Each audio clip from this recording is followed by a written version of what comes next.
This is a fantastic documentary. Why did you guys decide to do this in the first place? So we were in college. I was a basketball player, and I was playing in the States. My career ended abruptly shortly after because I hurt my back. But I did end up going to the top TV and film school in Canada, Ryerson University. It got renamed to Metropolitan Toronto University. And basically I just transferred there. I was in college, I was studying film and television, and I met this guy and I thought he was a young professor or a TA. And basically he was in front of an auditorium of people and he was like, "Hey guys, we got karaoke on Saturday." I'm like, "Oh, cool. This guy's a cool professor." And then I was going to the water fountain. It was like a movie. I wish I got this on camera, but I was like bending over. He was so awkward, drinking water. And he's like, "Hey man, do you play for the Rams?" I'm like, "Yeah, dude. Yeah. Are you a professor here?" He's like, "Oh no, I'm a first year student." And I'm like, "Oh, okay, cool." And then basically over time, we would all be doing these assignments in these computer labs, staying up all night till 5 a.m. And he would always be leaving at 11 p.m. sharp. And I'm like, "Dude, what's going on? Where are you going?" And he's like, why are you leaving every night at 11 p.m.? He's like, "Oh, Asian moms." I'm like, "I don't know." And I'm like, "How old are you, bro?" And he's like, "Oh, 26, 27. So you were lying about your age. I had to lie because I didn't want my classmates to feel uncomfortable. Jesus with my age, but I shouldn't have done that. No. Well, I shouldn't have lied about my age. I started getting suspicious here. Maybe put the other ear. Oh, okay. Yeah. I started getting suspicious. I'm like, "What's going on, bro?" I'm like, "How old are you?" He's like, 26, 27. I'm like, "Dude, are you a virgin?" He's like, "No." I'm like, because every day he was like, "Help me with the ladies, help me with the ladies." And I'm like, "Okay, it's kind of obvious." And he's like, "All right, I am, but don't tell anybody." So Tommy went to Ryerson as an on-air sports personality, and I was a basketball player. So we connected over basketball. That's kind of how our friendship started. And as my career was pivoting into film and comedy, and his was pivoting from, being he had 5 degrees, so he's been in school his whole life. He was pivoting into actually following his dreams as an on-air sports reporter. I'm like, "Why don't we do a project and, take you to Miami and quote unquote get laid?" It was a very bro thing. But then I found out, he had a curfew with his Christian Korean parents, traditional parents. He had never been on a date, never kissed a girl, never even cooked an omelet. So you were kind of suppressed and sheltered, I guess. I mean, I was, I had such a great mom that just did everything for me, cooked, cleaned my whole life. I've always lived with her, never left my house, even my college years. So I was sheltered, but I was pampered. I got lazy, and I just let my mom do everything. And hey, this guy was like, "Oh, bro, you can't do that. Women want you to be your own man. You can't make your mom do everything." So that was I was like an eye opener, and I was just like, "You're right, my goodness." So this is the course we had to take. So then basically it ended up being much deeper than just sexuality, sex and virginity, losing his virginity. It was like, what does it mean to be an adult? What does it mean to be a man? So basically the film entails us going on this cross-continental epic quest for Tommy to rediscover the adulthood he never had. And in every city, he's set to new challenges, new adult challenges that he never experienced before. So that ranges from cooking to doing laundry for the first time, to getting a girl's phone number, to going on a date, first kiss, to leading into sexuality. And in the process, you kind of realize okay, everybody has a different view of things. And it's mainly about the biggest kind of takeaway from the film is you need to get out of your comfort zone to grow as a person. And through all that, it's, I never expected. My influences are Seth Rogen, Jim Carrey, Key and Peele. I never expected that my first film would be a documentary, but it's directed kind of like a blockbuster comedy. And we have an original soundtrack with up and coming artists from Canada, hip hop soundtrack from the States, from Asia, Europe. some house in there as well. But basically, yeah, you kind of feel like you're like, yo, is this real? Or and then it's like, is it? Oh shit, it is. But you're laughing the first halfway through, and then you kind of get hit like, oh crap, like it is real. So, and it's a heartwarming kind of romantic road trip movie about self-discovery. So, yeah. So throughout the film, you mentioned how this was a discussion like 5 years in the making. Was there ever any limits that you guys set for yourselves, or was this just like a no limits, let's do this type project? Well, you want to give your perspective? I mean, I think basically, I mean, you mean like no limits, Jesus, as in like all limits are off, let's just go with the flow type of thing? I would say so. Like, I mean, because them as a good friend were so good at letting me be me during the process of production and filming that I think he allowed me to be myself. He needs to show the authenticity of Tommy for the viewers. It's a very personal project, right? It's like I never expected that I would be so transparent and telling my story as well. I wanted to focus on him, but as you know, as his kind of big brother, even though he's a decade or so older than me. I'm 6'9", but you're tall too. You're 5'11". For a Korean, that's very tall. Korean. Yeah. So like basically like, yeah, like it's very personal. So like we were able to be very comfortable, and that's why the movie kind of works, because it's like if it was anyone else and any kind of quote former ball player and pudgy 40-year-old virgin guy, you would think that it's some sort of exploitation, but it's not. Like that's the kind of gold out of our kind of dynamic. We're actually like best friends. There's a group of like 4 or 5 of us, and you see them in the movie, but like we're actually like brothers. And we're unlikely friends. So like we're so different, but so similar in certain regards. And we both enjoy being on camera, and we're both performers and showmen. But you're seeing bare bones, like our personal lives on screen. I mean, like we have this connection where we know what we're thinking. We can finish each other's sentences, finish each other's thing. I mean, it's like, and we always piss each other off. That's a huge, that too. Yeah. That too. Yeah. That too easy. But yeah, it's but we also like support each other too. So. With specifically to the trip though, I did have limitations because for example, he had never even told a girl he liked her. And day one in Central Park, we were like, you got to get a phone number. And like, you can attest to the story of how he had a few crushes through his years, and he watched them get married on Facebook and have kids. And he was always thinking like, what if, and you could. I mean, if we have time, man, I don't think we have time. We'll summarize it. Well, summarize real quick, like basically Central Park situation. I mean, wow, talk about the toughest test I faced thus far. Staring into a woman who's wearing sunglasses. She looks up at me at Central Park, and I'm like, hi, and she just looks up at me. I mean, it looks kind of like the easiest thing to do. That was the toughest thing to do. Yeah, so the first challenge in Central Park day one was, get a phone number. But for context, that's hard as it is, walking up to a stranger and trying to, not even schmooze, but pick them up. But and like, they're looking right at you. He had never told a girl he liked her. So it's like we asked him to murder someone. It's like she's looking right back at you. What do you got?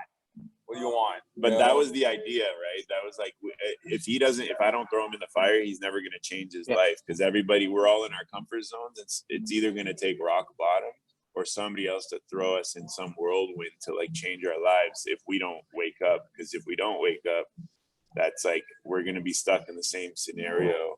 And in the comfort zone is so nice, like it's comfortable, right? I mean real quickly, like for people out there watching, if you really like a girl, and just go, don't be scared. You get rejected, who cares? Now don't do it in a creepy way, of course, but go ask the woman out honestly. No loss. So all this leads to that climactic finale, and I'm not going to spoil anything because that reveal is really impactful. Was that always where you guys were leading, or was this something that you guys were playing by ear? No, we were like, I had an idea. Obviously, you see the idea in the movie of how it would end, and it didn't end that way in a specific in the specifics that like of the structure that I was planning, but like it ended up being such a more impactful story, and it's because of the way that it unraveled, we learned so much about each other and ourselves. Like it was very inspiring watching him, you know, change his life in real time and do these things that he never would have done otherwise. But yeah, it was very impactful, and I wanted to lead into the kind of another topic of like what we're trying to do with the film in terms of raise awareness around adult virginity. Yeah. I don't know if you want to touch on that now or if you want to go through. So basically, like through this process, we discovered that there's through research and doing the film over the years, there's hundreds of millions of adult virgins in the world. And they're living in silence. They're the largest silence demographic in the world. They're the most. They transcend geography, race, religion, creed, culture, and they are living in silence because adult virginity and virginity in general is, you know, associated with shame. So like you don't go to a bar and say, hey, by the way, I'm a 37-year-old virgin, or I'm a 52-year-old virgin. If you even go to the bar, you keep it to yourself, because that whole high school mentality of like, yo, bro, you know, when we were virgins in high school and some obnoxious bro was like, yo, bro, this guy's still a virgin, bro? Yo, bro, come out one night with me, bro. Come on, we'll take care of it.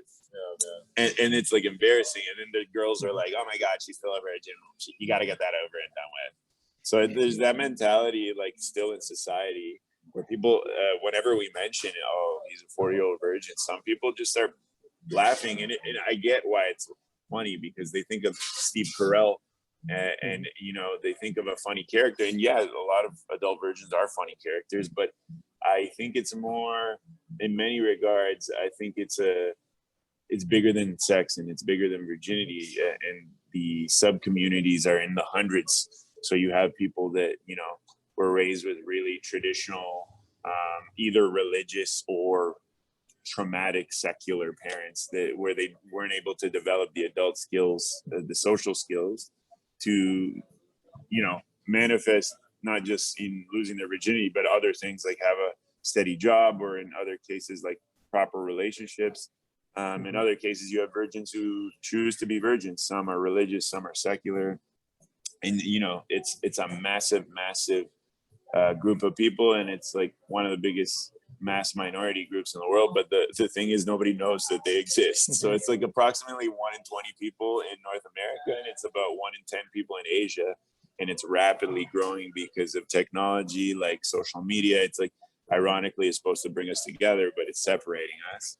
And you know, people are, you know, losing these skills to, you know, strike up a conversation and, you know, meet up or like have a coffee or ask somebody out, like, and we want to destigmatize the conversation, whether you want to be a virgin or you don't want to be a virgin, you want to change your scenario around. I think there should be resources or like help hotlines, or like even like some sort of coaching for, you know, there's a lot. I think it's more men that are adult virgins, but there's still a massive amount of, you know, adult female virgins as well, that, you know, they want to change their scenario, but they're, you know, getting older and they already think it's over for them.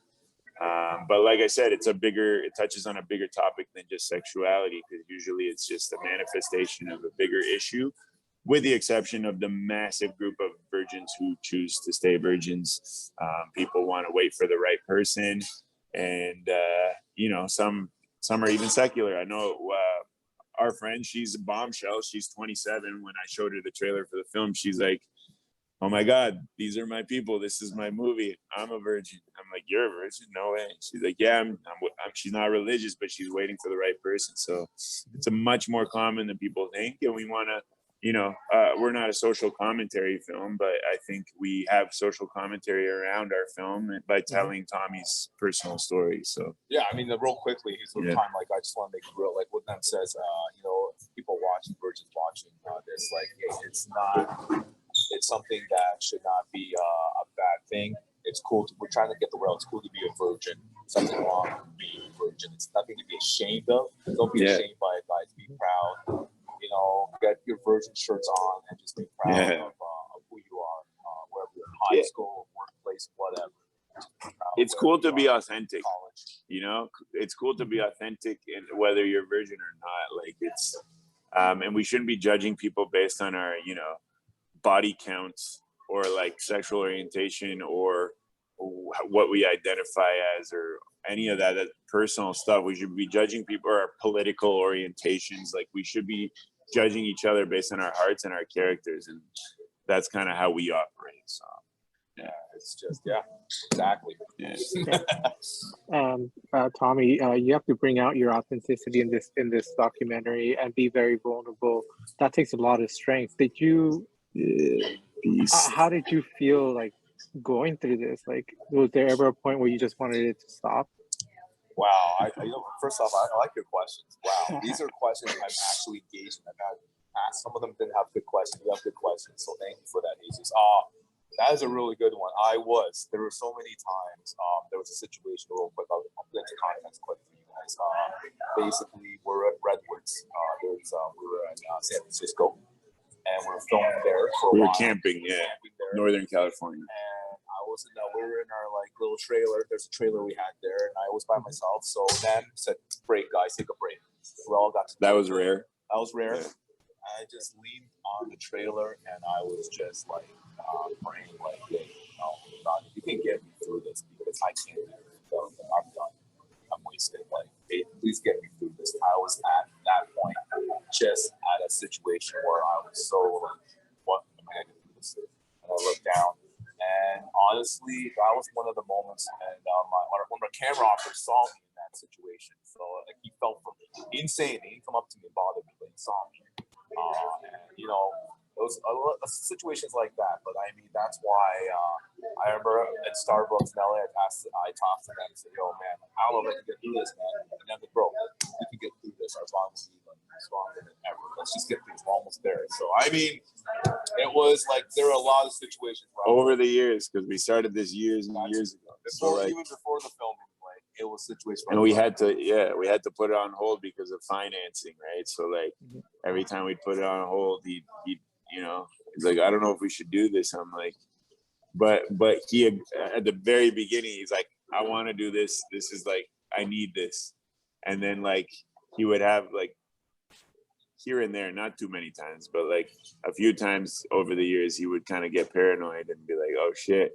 And I'm like, hey man, you wanted to do this. So like, let's see it through. If you want to, you know, if you want a trip to change your life. This guy was good at persuading. I'll tell you that. Well, persuading, but it's what you wanted. In the beginning. It's what I wanted in the beginning. And I mean, in the beginning, I was hesitant to like, man, you could see the viewers could see the growth when they watched this. I was very hesitant. I didn't know if I wanted to do this. And then at the end, I'm more confident in where I am now than I was in the beginning of the filming stages. Well, the beginning was started very early, like 6-7 years ago. The first footage you see is he's a completely different person, and then by the end, it's 4 years later, and you see the metamorphosis. But even the trip was the biggest catalyst. So.